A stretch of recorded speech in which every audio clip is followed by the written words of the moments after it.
India ഭീകരവാദികൾക്കെതിരെ നടത്തിയിരിക്കുന്ന അതിശക്തമായിട്ടുള്ള ഒരു തിരിച്ചടിയാണ്. അത് അവർക്ക് വേണ്ട തരത്തിൽ കിട്ടിയിരിക്കുകയാണ്.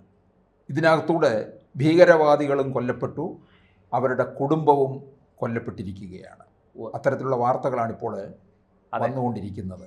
അതെ, അത് നമ്മൾ വിചാരിച്ചതിനപ്പുറത്തുള്ള ഒരു കനത്ത ഒരു പ്രഹരമാണ് ഏറ്റിരിക്കുന്നത്. അതെ അല്ലേ? പാകിസ്ഥാൻ കേന്ദ്രീകരിച്ച് പ്രവർത്തിക്കുന്ന ഈ ജെയ്ഷെ മുഹമ്മദ് എന്ന് പറയുന്ന ഭീകര സംഘടനയുടെ തലവൻ മസൂദ് അസർ എന്നും ഇന്ത്യക്ക് ഒരു തലവേദനയാണ്. ഇയാൾ ഒരുപാട് കുഴപ്പങ്ങൾ കാണിച്ചു. പണ്ട് ഇയാളെ രക്ഷിക്കാനാണ് ഈ വാജ്പേയി സർക്കാരിൻ്റെ കാലത്ത് പ്ലെയിൻ റാഞ്ചി കൊണ്ടുപോയി അഫ്ഗാനിസ്ഥാനിൽ ഇറക്കി, അങ്ങനെ ഇയാളെ അവർ മോചിപ്പിച്ച് കൊണ്ടുപോയത്. ആ മസൂദ് അസറിൻ്റെ കുടുംബാംഗങ്ങൾ 10 പേർ ഈ സർജിക്കൽ സ്ട്രൈക്കിൽ കൊല്ലപ്പെട്ടു, ഈ മിസൈൽ ആക്രമണത്തിൽ കൊല്ലപ്പെട്ടു എന്നാണ് ഇപ്പോൾ പുറത്തു വരുന്ന വിവരം. കുടുംബത്തിലുണ്ടായിരുന്ന 4 ജോലിക്കാരും സഹായികളും കൊല്ലപ്പെട്ടു. ഈ വിവരം റിപ്പോർട്ട് ചെയ്യുന്നത് BBC ഉറുദു ആണ് റിപ്പോർട്ട് ചെയ്യുന്നത്. അവർ മസൂദ് അസറിനോട് നേരിട്ട് സംസാരിച്ച് സ്ഥിരീകരിച്ചു എന്നാണ് നമുക്ക് ലഭിക്കുന്ന വിവരം. എന്തായാലും ഈ ഇന്ത്യക്ക് വലിയ തലവേദന സൃഷ്ടിച്ച മസൂദ് അസറിൻ്റെ വീടിന് നേരെ, അയാൾ താമസിച്ചിരുന്ന കെട്ടിടത്തിന് നേരെ ആണ് ആക്രമണം നടന്നത്. 10 ബന്ധുക്കൾ, മൂത്ത സഹോദരി അടക്കം 10 ബന്ധുക്കൾ കൊല്ലപ്പെട്ടു എന്നാണ്, അതിനകത്ത് കുട്ടികൾ ഉൾപ്പെടെ ഉണ്ട് എന്നാണ് ലഭിക്കുന്ന വിവരം. എന്തായാലും 4 സഹായികളും. എന്തായാലും ഒരു കാര്യം തീർച്ചയാണ്, മസൂദ് അസർ കൊല്ലപ്പെട്ടോ ഇല്ലയോ എന്നിപ്പോഴും വ്യക്തത വരുത്തിയിട്ടില്ല. BBC ഉറുദുവും ഇക്കാര്യത്തിൽ മസൂദ് അസറിന് ആക്രമണത്തിൽ പരിക്കേറ്റോ അയാൾ കൊല്ലപ്പെട്ടോ എന്നുള്ള വിവരം അവരും പുറത്തുവിടുന്നില്ല. എന്തായാലും ഒരു കാര്യം സത്യമാണ്, വലിയ തോതിൽ ഈ ഭീകരവാദ ക്യാമ്പുകൾക്കും ഭീകര സംഘടനകളുടെ സ്ഥാപക നേതാക്കൾക്കും എതിരെ കൃത്യമായ അളന്നു മുറിച്ച തിരിച്ചടി അവർക്ക് കൊടുക്കാൻ ഇന്ത്യക്ക് സാധിച്ചു, ഇന്ത്യൻ സേനയ്ക്ക് സാധിച്ചു എന്നുള്ളതാണ്. ഇതിൻ്റെ ഒരു കൃത്യമായ ചിത്രം ഇനി കിട്ടാനുണ്ട് തീർച്ചയായും. പല കാര്യങ്ങളും അല്ല, എത്ര പേർ കൊല്ലപ്പെട്ടു എന്ന ചോദ്യത്തിന് ഉത്തരം ഇതുവരെ വ്യക്തതയില്ല. 8 എന്ന് പറയുന്നു, 17 എന്ന് പറയുന്നു, 30 എന്ന് പറയുന്നു, 88 എന്ന് പറയുന്നു. അത് ഈ ചെറിയ സംഖ്യയിലൊന്നും നിൽക്കില്ല എന്നാണ് ഞാൻ മനസ്സിലാക്കുന്നത്. ഔദ്യോഗിക പ്രഖ്യാപനം പാകിസ്ഥാന്റെ ഭാഗത്തുനിന്ന് വരാൻ സാധ്യതയില്ല. കാരണം അവിടെ ഇത്രയും പേർ കൊല്ലപ്പെട്ടു എന്ന് പറഞ്ഞാൽ അത് പാകിസ്ഥാന് ഭയങ്കര നാണക്കേടാണ്. നമുക്കറിയാം, ബലാക്കോട്ടും ഉറിയിലും ഒക്കെ ആക്രമണം നടന്നപ്പോൾ അവർ പറഞ്ഞത് അങ്ങനൊരു സംഭവമേ ഉണ്ടായിട്ടില്ല എന്നാണ്. അവസാനം നമ്മൾ തെളിവ് കൊടുത്തപ്പോഴാണ് അവർ ഭാഗികമായെങ്കിലും സമ്മതിച്ചത് അങ്ങനെ ഉണ്ടായി, പക്ഷെ ഞങ്ങൾക്ക് ആൾനാശമൊന്നും ഉണ്ടായിട്ടില്ല എന്നൊക്കെ പറഞ്ഞ് അവർ തടിയൂരിയത് അങ്ങനെയാണ്. അല്ല, ഇന്ത്യ പിന്മാറണമെന്ന് പാകിസ്ഥാൻ ഇപ്പോൾ ആവശ്യപ്പെട്ടിട്ടുള്ളതായിട്ടൊരു വാർത്ത. എവിടുന്ന് പിന്മാറാനാണ്? ഇന്ത്യയുടെ അതിർത്തിക്കുള്ളിലല്ലേ നിൽക്കുന്നത്? നമ്മുടെ സൈന്യം നമ്മുടെ അതിർത്തിക്കുള്ളിലാണ്. നമ്മൾ അതിർത്തി ലംഘിച്ചില്ല, LOC കടന്ന് നമ്മൾ അപ്പുറത്തേക്ക് പോയിട്ടില്ല, പാക് അധീന കാശ്മീരിൽ പോലും നമ്മൾ പ്രവേശിച്ചിട്ടില്ല. പിന്നെ എവിടെ പിന്മാറാനാണ്? ഇന്ത്യയെ ആക്രമിക്കാൻ വരുന്നവരെ നേരിടുക എന്ന് പറയുന്നത് ഇന്ത്യയുടെ ധർമ്മമാണ്. ഇവിടുത്തെ പൗരന്മാരെ രക്ഷിക്കേണ്ട ഉത്തരവാദിത്വം സർക്കാരിനും സൈന്യത്തിനും ഒക്കെ ഉണ്ട്. അവരതൊക്കെ ചെയ്യുന്നു. അതുകൊണ്ട് തന്നെ സൈന്യത്തെയും സർക്കാരിനെയും ജനങ്ങൾ അകമഴിഞ്ഞു പിന്തുണയ്ക്കുന്നു. അതിന് പാകിസ്ഥാൻ കരഞ്ഞിട്ട് കാര്യമുണ്ടോ? ഈ ഇന്ത്യ പിന്മാറണമെന്ന് പറഞ്ഞാൽ അവരുമായിട്ടൊരു യുദ്ധത്തിന് ചെന്നാലല്ലേ പിന്മാറ്റം സാധ്യമാവുകയുള്ളൂ. ഇത് നമ്മൾ യുദ്ധത്തിനൊന്നും പോയില്ലല്ലോ. നമ്മളെ ഉപദ്രവിക്കാൻ വന്നവരെ നമ്മൾ തടഞ്ഞു, അവർക്ക് തിരിച്ചടി കൊടുത്തു.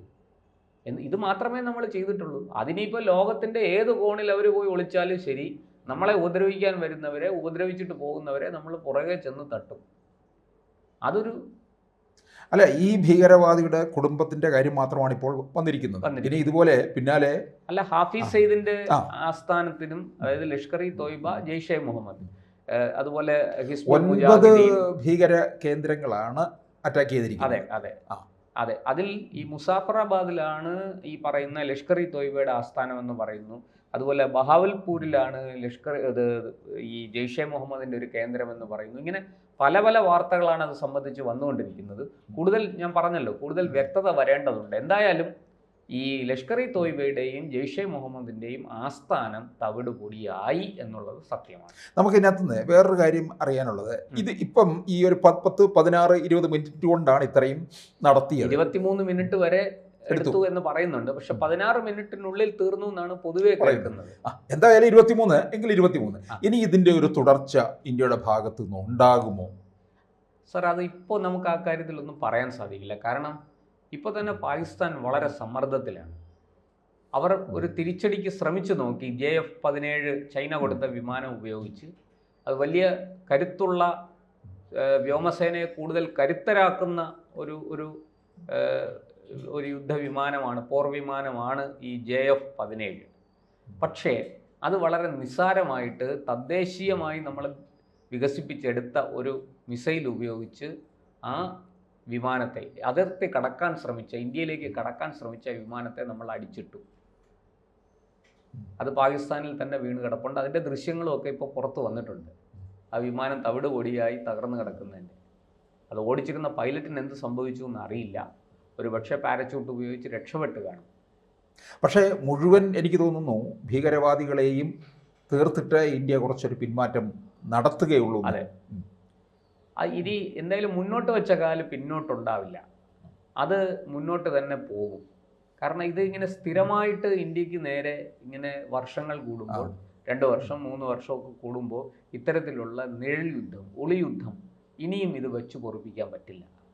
ഇനിയും ഇത് വെച്ചു പൊറുപ്പിച്ചാൽ ഇപ്പോൾ 5-ൽ നിന്ന് 4-ലേക്ക്, 4-ാം സമ്പദ് വ്യവസ്ഥയുടെ 4-ാം സ്ഥാനത്തേക്ക് എത്തപ്പെടുന്ന ഇന്ത്യക്ക് അത് വലിയ തിരിച്ചടി ഉണ്ടാക്കും. നമ്മുടെ നാട്ടിൽ വിദേശ നിക്ഷേപങ്ങൾ വരാൻ മടിക്കും. കാരണം സുരക്ഷയില്ലാത്തിടത്ത് എങ്ങനെ വരും ആൾക്കാർ? അല്ല, അങ്ങനൊരു ഭീതി ഉണ്ടാക്കുക എന്നുള്ളതായിരുന്നു പാകിസ്ഥാൻ്റെ ലക്ഷ്യം. അതിൻ്റെ ഒരു ഭാഗമാണ്. ഒരു വർഷം 2 കോടിയിലധികം ടൂറിസ്റ്റുകൾ വന്നുകൊണ്ടിരുന്ന ഇടമാണ് അതെ കശ്മീർ. തീർച്ചയായിട്ടും. ഇപ്പോൾ ഏറ്റവും അവസാനം നമുക്ക് കിട്ടുന്ന ഏറ്റവും അവസാനത്തെ വർഷത്തിലെ 2024 കണക്കനുസരിച്ച് ഏതാണ്ട് 2.5 കോടിയോളം വിനോദസഞ്ചാരികൾ അവിടം സന്ദർശിച്ചു എന്നാണ് നമുക്ക് വിവരം ലഭിക്കുന്നത്.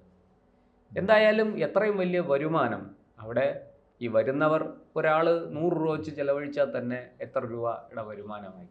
അതുപോലെ അങ്ങോട്ടേക്കുള്ള വരവ് പോക്ക്, യാത്രയ്ക്ക് ഉപയോഗിക്കുന്ന, സഞ്ചാരത്തിന് വേണ്ടി ഉപയോഗിക്കുന്ന സംവിധാനം, അവിടുത്തെ താമസം, ഭക്ഷണം, ഇങ്ങനെയൊക്കെ വലിയ തോതിൽ, അതുപോലെ അവിടെ നിന്നുള്ള പർച്ചേസുകൾ.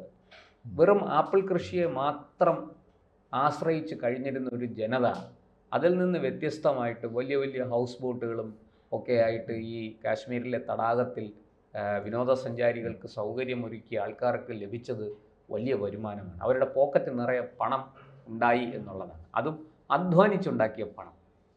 അത് ഇപ്പോൾ അതിനൊരു ഇടിവുണ്ടാക്കാൻ ഈ ഭീകരർക്ക് സാധിച്ചിരിക്കുന്നു എന്നാണ്. അതുകൊണ്ട് തന്നെ തദ്ദേശീയരുടെ ശക്തമായ പ്രതിഷേധം അവർക്കെതിരെ ഉണ്ട്. എന്തായാലും ഈ ഇന്ത്യ ഇപ്പം ഒരേപോലെ തന്നെ ഒരുമയോടുകൂടി, വളരെ കരുതലോടുകൂടി തന്നെയാണ് വളരെ നീങ്ങുന്നത്. കാരണം ഒരു 15 ദിവസത്തെ ഒരു തയ്യാറെടുപ്പ് നടത്തി. തീർച്ചയായും സേനയെ മുഴുവൻ ഇക്കാര്യത്തിൽ സജ്ജീകരിച്ച് നിർത്തിക്കൊണ്ട് തന്നെയുള്ള പിന്നെ ഒരു പോരാട്ടത്തിലേക്ക് പ്രതിപക്ഷ നേതാവ് രാഹുൽ ഗാന്ധി ഇടയ്ക്കിടയ്ക്കൊക്കെ ചില വെടികളൊക്കെ പൊട്ടിച്ചെങ്കിലും ഒന്നും കാര്യമായ ഒരു ചലനവും ഇന്ത്യൻ സമൂഹത്തിൽ. ഖാർഗെ എന്താണ് പറഞ്ഞത്? കോൺഗ്രസ് അധ്യക്ഷൻ പിന്നെ നേരത്തെ 3 ദിവസങ്ങൾക്ക് മുമ്പ് തന്നെ വിവരം ഇന്റലിജൻസ് ബ്യൂറോ മോഡിയോട് റിപ്പോർട്ട് ചെയ്തിരുന്നു. അതുകൊണ്ടാണ് മോഡി യാത്ര റദ്ദാക്കിയത്. ഇല്ലെങ്കിൽ മോദി അവിടെ സന്ദർശിക്കേണ്ടതായിരുന്നു. ആ സമയത്ത് ഇതൊക്കെ നടക്കുമായിരുന്നു. പക്ഷേ ഇന്റലിജൻസ് റിപ്പോർട്ട് കിട്ടിയിട്ട് മോദിയുടെ തടി മാത്രം രക്ഷിച്ചു, ബാക്കി നാട്ടുകാരെ കുരുതി കൊടുത്തു എന്നൊക്കെയാണ് പറയുന്നത്. എന്തായാലും അതിൻ്റെ സാങ്കത്യം എന്താണെന്ന് നമുക്ക് വരും ദിവസങ്ങളിൽ കാണാം. കാരണം കോടതി ചെവിക്ക് പിടിച്ച് മിക്കവാറും ഈ പറഞ്ഞ ആളിനെ ഒരു വഴിക്കാക്കാനുള്ള എല്ലാ സാധ്യതയുണ്ട്. അതവിടെ നിൽക്കട്ടെ. എന്തായാലും നമ്മളെ സംബന്ധിച്ച് ഇപ്പോൾ ഈ പറഞ്ഞതുപോലെ മസൂദ് അസറിൻ്റെ തായ്വേരറുക്കാൻ ഇന്ത്യക്ക് സാധിച്ചു എന്നാണ് ഞാൻ ഇതിൽ നിന്ന് മനസ്സിലാക്കുന്നത്. അതുകൊണ്ട് തന്നെ ഇനി പെട്ടെന്നൊന്നും പാകിസ്ഥാനും ഈ ഭീകര പ്രവർത്തകർക്കും, ഈ ലഷ്കർ ഇ തോയ്ബയാകട്ടെ, അതുപോലെ തന്നെ ജെയ്ഷെ മുഹമ്മദ് ആകട്ടെ, ഹിസ്ബുൾ മുജാഹിദീൻ ആകട്ടെ, ഇവർക്കൊന്നും ഇനി പെട്ടെന്ന് തലപൊക്കാൻ സാധിക്കില്ല. ഇവരുടെ ഇപ്പോഴത്തെ ഗോഡ് ഫാദർ എന്ന് പറയുന്ന ഹമാസിനും ഇനി വലിയ തോതിൽ ഈ കാര്യത്തിൽ എന്തെങ്കിലും ചെയ്യാൻ സാധിക്കും എന്ന് എനിക്ക് തോന്നുന്നില്ല. കാരണം കനത്ത തിരിച്ചടിയാണ് ഇന്ത്യ കൊടുത്തിരിക്കുന്നത്, അതും 9 കേന്ദ്രങ്ങളിൽ.